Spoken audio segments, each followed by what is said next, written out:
Hey there, everybody. Welcome to week 2 of the beginner intermediate ukulab standard class. We're working on the tune Losing My Religion by the band REM, which stands for Rapid Eye Movement, I believe, or something else too. I'm sure there's a lot of other cool things. Do you have any questions, Monique? Anything that you was confounding to you or? No. Okay, cool. Let's do a quick review. We're gonna start with our rhythmic pattern first. I'm gonna mute us all here. We're gonna start with our rhythmic pattern. Let's just review what it sounds like, and then we'll pull the visual up. Okay. So whenever we're thinking rhythm, you don't even have to find the chord. See how you're already kind of jumping into that E minor? No, let go of the strings. We're just gonna work right hand right now. Rhythm sounds like this: down, down, up, down, up. 1, 2, and up, down, up. Whenever you're ready, try and jump in with me.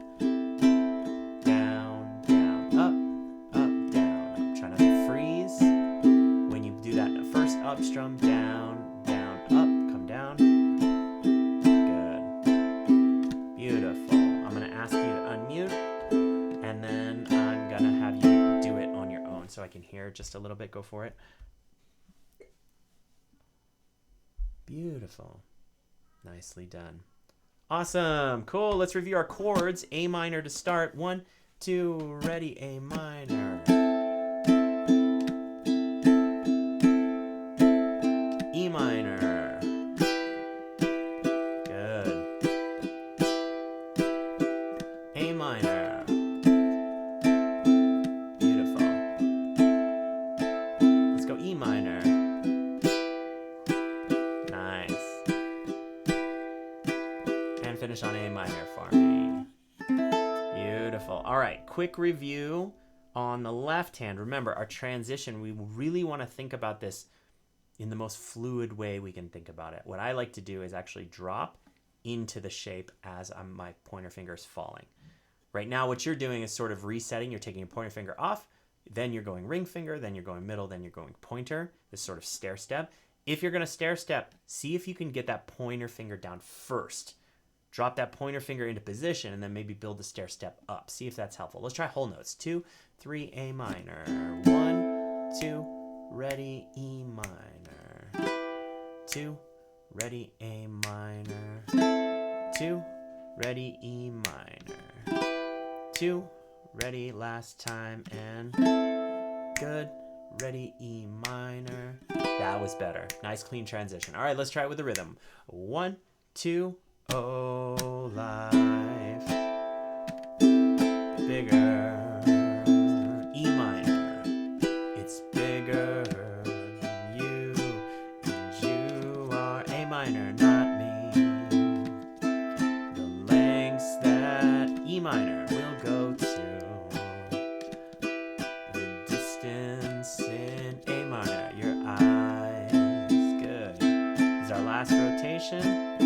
E minor.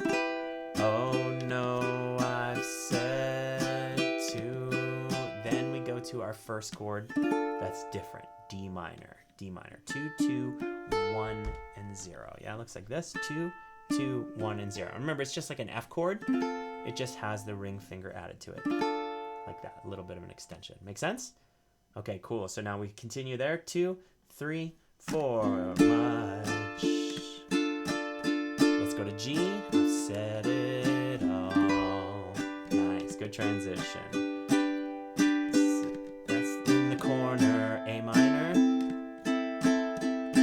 That's me in E minor, the spotlight, losing my religion. Good. Try an E minor to keep, don't go too soon, up with you. 2 measures each, A minor, and I don't know if I can do it. E minor. Oh no, I've said D minor too much. D minor, D minor. I haven't said G enough. Nicely done. And let's finish on A minor together. Beautiful. Let's go back to this sheet. Just take a look at our chord progression. I've got a question. Do you have this memorized yet, Monique? Oh, and I had my original sound off. I apologize about that. The recording is going to sound way better. You probably couldn't hear me very well, could you? No, It that's was why I was like, go tell me what I'm terrible, terrible. Anyway, the recording was it was actually tracking my real audio. It's just in the Zoom meeting that I just didn't toggle my original sound on, which basically will cut off my sustain. Like, do you Okay. hear how That's why I was like, why now? can't I hear? Do you hear how now when I strum, you can actually hear the notes ringing out? Do you hear Yes. how they're ringing out? But as soon as I toggle this off, then what happens is it goes. Can you hear how it just kind of mutes and cuts off? It's basically trying to Yeah. detect background noise. And so when it feels like something is background noise, what it does is digitally sort of shut it off. It's like a compress. It's like a limiter. Anyway, that original sound, that's an important thing. And if you ever are like in the private lesson setting, if you want to jump up in membership and work kind of one-on-one with me like we're doing right now, we're not going to have that on, and I'm going to teach you how to do that original sound setting in the Zoom meeting as well, because I need to hear you too. Okay, so we go back to this. We take a look at our next chord progression. So do we have this memorized? Do we have kind of the order of chords memorized? I did not have the chorus memorized. Okay, so the chorus. Now, what I want you to pay attention to is that even though it looks like sort of a memorization problem, really what you want to think about is learning how it sounds and it feels. Most important thing for musicians is to really lock into those sort of those priority senses for us, right? Our hearing, like how this sounds when I move between these chords, and how it feels for my hands to move between them, rather than this like logical, analytical part of your brain going, F chord, what does that look like again? Then you recall the picture, then, oh yeah, that's middle finger, but then my pointer finger, you know what I mean? If you're creating if you're creating a command for each time that you're doing it, what you're doing is just building in new steps. What you're really trying to do is build the muscle memory so you memorize it, almost like a dance movement. You memorize that dance step, and then it just starts to come to you. You know, your body just starts to react, and that's what you're looking for whenever we're trying to feel a progression. So let's see if we can kind of work off of that concept a little bit. So what we're going to play is an F chord like this. Cool. And then what we're going to do is play an A minor chord like this. So this transition should feel pretty natural. All we're really doing is putting our pointer finger down to play the F, taking off to play the A minor. Cool? So our first two measures are F. Our second two measures are A minor in our chorus. That makes sense? Let's see if we can try it. 1, 2, ready? Let's just try whole notes. Here we go. I thought that I heard you F laughing. 2, 3, 4 F. I thought that I heard A minor. You sing 2, 3, 4 A minor. Now what we do is repeat. I think I thought I F saw you A minor. Try and then G. So remember, it's our second ending, right? What we do is we play all of this on our first rotation, and then we play this, but jump out to here for our second ending. Make sense? Okay, awesome. Let's try that again, and let's see if we can do it kind of from memory. 2, 3, F, laughing. 2, 3, 4, I thought that I A minor. You sing 2, 3, 4, A minor. 2, 3, and we repeat. I think I thought I saw you. Now we go to second ending. Ready? Here we go. Beautiful. This time I'm not going to say a word, and I bet you have it memorized. Let's see if we can surprise ourselves. 2, 3, for laughing. Good. I thought that I heard A minor. You sing 2, 3, 4. Beautiful. And then I think I thought I saw you try. Yeah, and kind of hearing the melody too. It's a nice little aural, A-U-R-A-L. It's like an aural trigger. You know what I mean? Like you hear that melody ending and you're like, oh yeah, the chord changes. It sounds different, you know? Now, what's really interesting is that you went through that 2 times and you had it memorized, right? And so it's like one of those things when you say, oh, okay, so 4 minutes in class and I have it memorized. What's the problem when I get into practice during the week that I don't have this memorized? You know what I mean? If it's that fast of a trigger, and I'm not saying, you're doing anything wrong. It's more like we have to think to ourselves what our priorities are. Our priorities are that rhythm with our right hand and these progressions with our left, right? Learning how to synthesize all of these things together with the vocals on top, you have to have these two things in muscle memory. Because what you're going to find is if you try to sing on top of this, everything's going to kind of fall apart if you don't have these things locked down. So I always say in standard track for these classes, our job week 1, memorize chord progression and memorize strumming pattern. And I don't mean you know it in your head. I mean you know it in your hands. Does that make sense? You know it in your hands and you know it in your ears. It's going to be super helpful for you. Cool. Like I said, it's just like I often use the metaphor of juggling, right? If we know we're going to juggle 3 balls once we start to sing lyrics on top of this, we better know how to juggle 2 balls pretty well. And if you've ever talked to anybody who's a real juggler, somebody who's like actually done it, the first thing they did was learn how to juggle 1 ball, which seems stupid, but that's all it is. It's teaching your body the weight, the speed, the rhythm of what it feels like to throw 1 ball. And then once they have that, that's when you start to connect it to other movements with the other ball, because that first ball is so automatic. And that's what I mean about separation of skills. If this is on autopilot, like it is for me, where I can carry a full conversation with you and still teach and not break rhythm, then that means I can do other things while I can move chords and I can sing corner, right? But it's really fundamental that one of those things is really smooth before you start to combine it with other skills. Does that make sense? Okay, cool. So lots of repetition. Think to yourself, create short 30-second, 1-minute exercises that you can do more frequently throughout the day. You're lucky enough to get to work from home, which means I want a cup of tea. So I'm going to stop what I'm doing and I'm going to go to the kitchen. I'm going to put some water on. Hey, while I'm waiting, why don't I try that 30-second exercise where I'm running through the rhythm and then I'm running through the chord progressions? It'll be really, really beneficial. If you teach yourself that that's the foundational kind of thing that everything else stands on, then what you can do is start to do that quicker each month. Each piece of repertoire you're learning, you're like, oh yeah, I get that. 2 days you got to lock down. 1 day you got to lock down. And then from there you just can like expand on the complexity and the sophistication of what you're doing. Okay, cool. Let's quickly switch to melody. I do want to get this in before we go. I want you to try this. Play the A string, but not with your pointer finger like you're strumming. But I want you to, if you feel like you want to grab the bottom of the ukulele, you can do that as well. Some people just like to rest it there. But what you want to do is take your thumb and sort of rest it on the A string and drop it right through. Okay? Through stroke.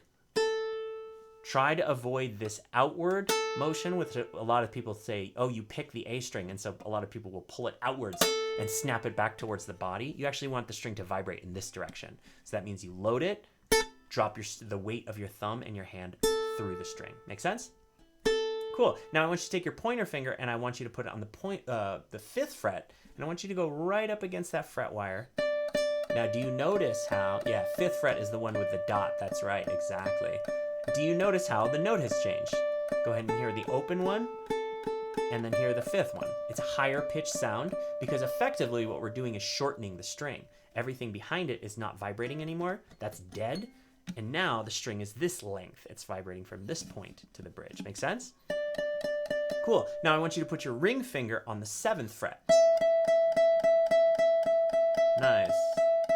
And now take it back to the 5th fret. And then go open.